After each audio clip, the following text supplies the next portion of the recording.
Et salut à toutes et à tous, c'est Cubic, j'espère que vous allez bien, moi ça va nickel. Aujourd'hui les amis, on se retrouve pour l'épisode 6 et l'épisode qui va conclure notre série sur comment créer un jeu avec Scratch 3.0. Du coup voilà les amis, je suis très heureux aujourd'hui de vous retrouver sur le dernier épisode de cette série où, comme je vous l'avais dit dans le dernier épisode, aujourd'hui on va faire un système de meilleur score. Du coup voilà, j'espère que ça vous plaira. Excusez-moi un petit peu pour l'attente de cet épisode, oui il y a eu 2 mois de décalage entre les deux épisodes, mais bon voilà, à partir de maintenant la série est enfin terminée. Du coup voilà, j'espère qu'elle vous aura plu. Si c'est le cas, n'hésitez pas à me suivre, liker, commenter, etc.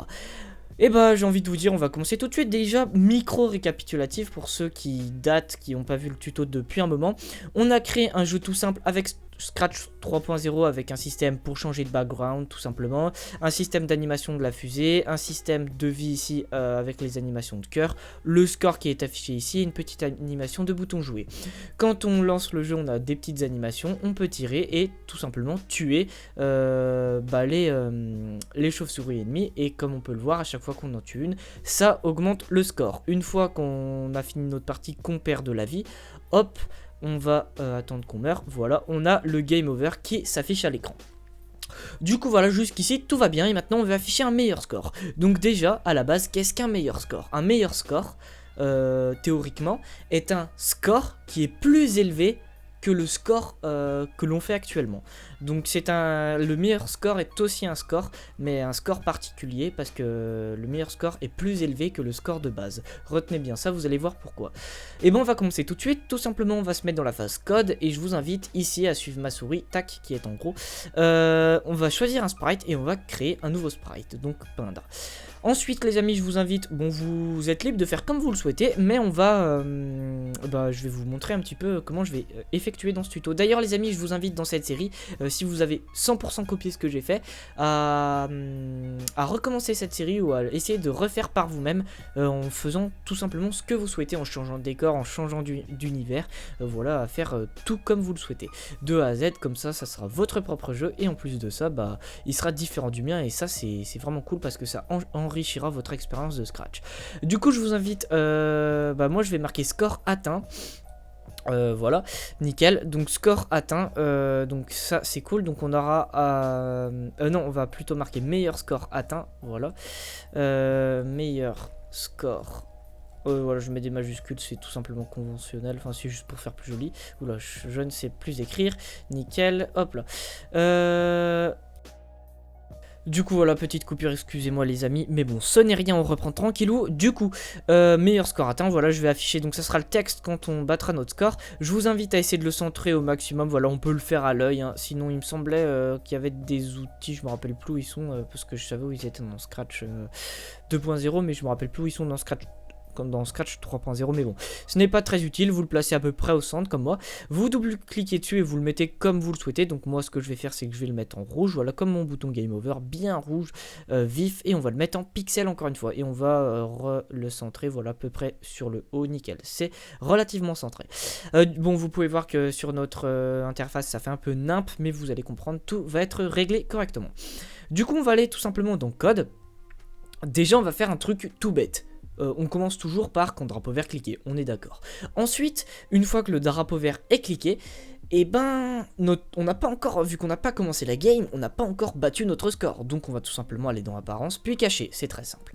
Ensuite, on va initialiser la position de notre meilleur score, tout simplement, donc en allant sur, donc dans mouvement, aller à X, X0, Y0. Je m'excuse un peu, je vais un petit peu plus vite les amis, tout simplement parce que je considère que vous avez regardé les épisodes précédents et que vous êtes un petit peu plus à l'aise avec Scratch, et du coup ça vous permet d'essayer d'améliorer votre vitesse de compréhension de Scratch, et ça peut être plutôt sympa. Mais bon, je reste quand même dans l'explication correcte du tuto. Du coup voilà, du coup là on a initialisé la position, donc on peut lancer le jeu, on peut voir que tout est initialisé, c'est parfait. Ensuite je vous invite avant de vous inviter à faire quelque chose, je vais vous expliquer. Donc comme je l'ai dit, le meilleur score est un score qui est supérieur au score actuel. Ça peut paraître un petit peu chinois comme ça, mais si c'est un score supérieur au score actuel, déjà qu'est-ce qu'un score? Un score est une variable.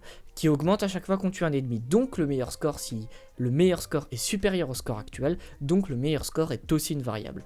Bon voilà, oula, excusez-moi pour la notif, yes, j'oublie tout le temps de couper mon tel, c'est super. Donc voilà, bon, je vous ai démontré vite fait, bien fait, que le meilleur score est tout simplement une variable, voilà.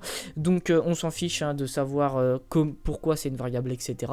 Mais bon, tout simplement les amis, retenez que le meilleur score est une variable, donc je vous invite tout simplement à créer une nouvelle variable. Donc on va dans l'onglet, je vais pas réussir à parler, dans l'onglet variable. On va créer une variable, on va l'appeler, allez on est un petit peu English aujourd'hui, on va l'appeler highscore, nickel, hop. Et une fois que cette variable highscore est affichée, vous pouvez l'afficher comme vous le souhaitez. Nous on va rester sur l'affichage de base, voilà elle est ici, hop, on va la mettre en haut à gauche de l'écran, ça me paraît pas trop mal. Voilà, et maintenant qu'on a notre variable highscore, il va falloir la programmer pour la baser sur le score. Donc en fait la variable highscore dépend du score, parce que si le score est plus faible que le meilleur score, alors le meilleur score ne pourra pas être modifié. Donc c'est ça qu'on va tout simplement écrire dans le code. Donc je vous invite à envoyer un message à tous ici. On va créer un nouveau message, on va l'appeler allez, on va l'appeler aussi highscore, nickel, hop. Tac, ça permet d'être un petit peu plus aéré dans notre travail de programmation. Et du coup, eh ben, on va tout simplement, une fois qu'on a envoyé le message à tous highscore, donc on est encore dans événement les amis, quand je reçois cette fois-ci highscore, voilà. Donc ça c'est quand le jeu se lancera, mais ça permet d'avoir une hiérarchie un petit peu, donc ça reste le programme lanceur, et après on a une hiérarchie qui se décompose en quand je reçois highscore. Donc ça c'est purement conventionnel, mais vous pouvez ne pas l'utiliser si vous le souhaitez. Vous pouvez mettre des drapeaux verts cliqués partout si vous préférez le faire. Du coup, maintenant on va faire un petit truc. C'est tout simple. On va créer une condition. Parce que si notre meilleur score est... si notre score est supérieur à notre meilleur score, alors eh ben, on aura battu notre meilleur score. Donc c'est tout simple. On va aller dans contrôle. On va répéter indéfiniment une condition. Donc cette condition est tout simple. Si... le meilleur score, donc ici on va prendre supérieur à, on va retourner dans variable. Si le high score, si le score est supérieur au high score, donc si le score est plus grand que le meilleur score, alors c'est tout simple, on va faire ajouter un à high score. Voilà, c'est tout simple et là ça devrait fonctionner. Donc normalement on va tester le programme. Si ça ne fonctionne pas, je ferai une coupure histoire de voir. Donc là notre high score est à 0 et notre score est à 0. Voilà, donc là vous pouvez voir qu'on a battu notre record. Du coup à chaque fois, du coup là vu que je suis sur le meilleur record de tout le jeu, et ben on peut voir que donc le meilleur score s'actualise à chaque fois avec le score qui le bat. Maintenant si je réinitialise mon jeu, mon meilleur score est toujours à 3 vu qu'on n'a pas touché la variable, elle a été sauvegardée. Donc mon meilleur score est toujours à 3 et mon score est à 0. Donc maintenant si je rejoue, vous allez voir que voilà, notre score augmente, mais vu que notre score n'a pas encore battu notre meilleur score, le meilleur score n'augmente pas. Donc vous allez voir que si je rebats à nouveau mon meilleur score, donc là mon score est égal à mon meilleur score, et là je vais le battre, hop, et là vous pouvez voir qu'à nouveau mon meilleur score augmente. C'est très simple. Maintenant la partie programme de meilleur score a été effectuée. Maintenant on va se faire une petite programmation alternative, je vais vous expliquer juste après, et ensuite on fera la programmation d'animation pour montrer à l'utilisateur qu'il a battu son meilleur score. Voilà, donc petit programme alternatif. C'est très simple, c'est vous allez cliquer sur quand drapeau vert cliqué, donc dans événement, quand drapeau vert est cliqué, vous allez aller dans contrôle, attendre jusqu'à, vous allez comprendre par la suite, et là vous allez marquer touche espace pressé. Donc vous allez prendre ça et vous allez remplacer espace par touche. Vous mettez ce que vous voulez à part les touches de flèche et la touche espace. Moi je vais utiliser la touche R comme reset. Voilà, quand je vais cliquer sur la touche R, en fait ça va remettre mon meilleur score à 0, mettre high score à 0. Donc vous pouvez faire comme ça, ou alors vous pouvez aussi faire un bouton dans le menu remettre à 0. Donc je vous invite les amis à essayer de faire ça par vous-même. C'est pour ça que je fais ça le plus simplement possible. Regardez maintenant, si je lance mon jeu et que je clique sur R, le meilleur score a tout simplement été reset. Voilà. Donc ça c'est cool et maintenant il nous manque plus qu'une petite partie. C'est la partie animation de notre sprite parce que vous pouvez voir que notre meilleur score atteint a toujours pas été affiché. Donc il nous reste plus qu'à programmer ça. Et c'est très simple. Vous allez aller dans événements. On va utiliser le message encore une fois qu'on a initialisé ici. Donc high score. Ok c'est cool. Et on va faire un petit dans contrôle attendre jusqu'à. Hop. Vous allez ensuite aller dans opérateur. Et hop là, vous allez comprendre pourquoi. On va utiliser une fonction égale. Enfin, c'est pas une fonction, mais un opérateur égal et un opérateur plus grand. Voilà, c'est tout simple. On va y arriver. Donc, on a mis tous nos trucs et maintenant on va les remplir. Donc, nos briques sont initialisées, on va maintenant les remplir. On va aller dans variables et maintenant je vais vous expliquer. Bien entendu, les amis, on va faire changer notre meilleur score à partir du moment où notre score sera égal à notre meilleur score. Par contre, quand on commence une partie vierge et que le score est égal au meilleur score, donc qui est égal à 0, comme ici le score est égal à 0 et le meilleur score aussi, donc le meilleur score est égal au score. Et là, vu qu'on n'a pas encore commencé à jouer, on n'a pas battu de record, donc ça ne sert à rien de dire record battu parce que le score est égal au meilleur score. Donc c'est tout simple, on va simplement faire quand le high score est supérieur à 1, donc voilà, donc là le mode, enfin entre guillemets le mode meilleur record s'affiche, enfin est activé à partir du moment où le high score est supérieur à 1. Je me suis trompé parce que c'est pas high score supérieur à 1 mais score, voilà. Donc en gros ça s'active, le système de meilleur score s'active à partir du moment où on a commencé à jouer, c'est-à-dire que notre score est supérieur à 1. Et ensuite donc on va activer le système de meilleur score à partir du moment où le high score sera égal au score. C'est tout simple. Et à partir de ce moment-là, on va pouvoir faire notre petite animation. Donc ça va être très simple. On va faire apparence, montrer, hop là.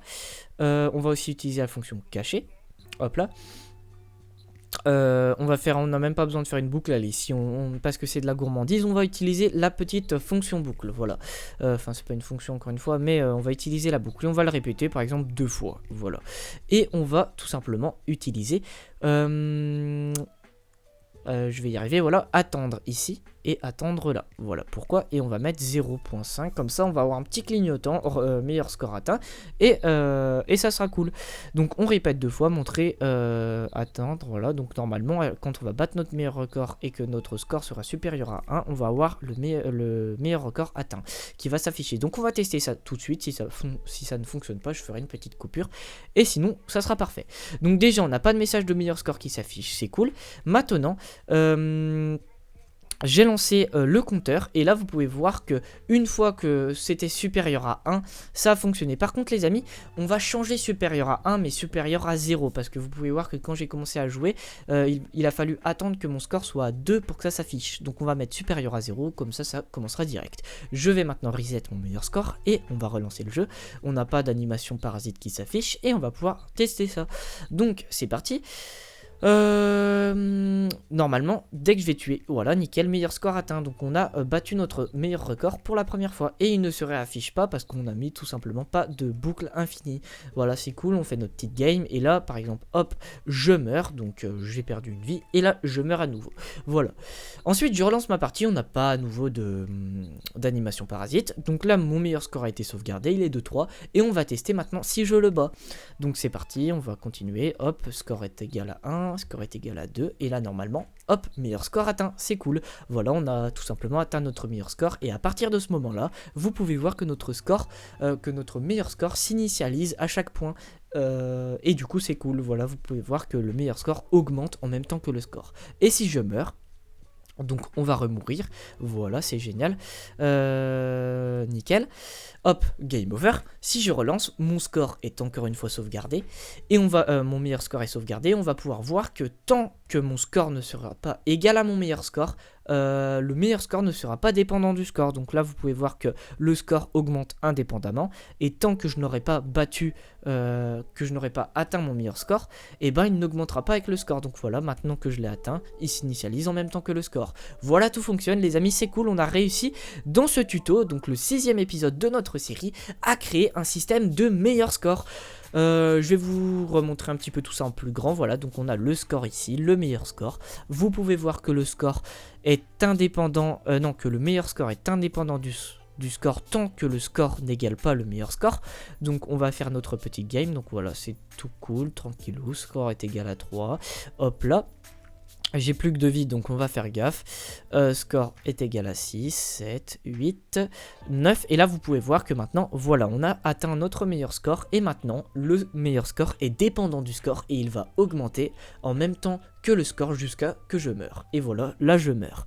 Donc, game over. Et si je relance, à nouveau, le meilleur score ne sera pas dépendant du score tant que je n'aurai pas atteint le meilleur score. Voilà.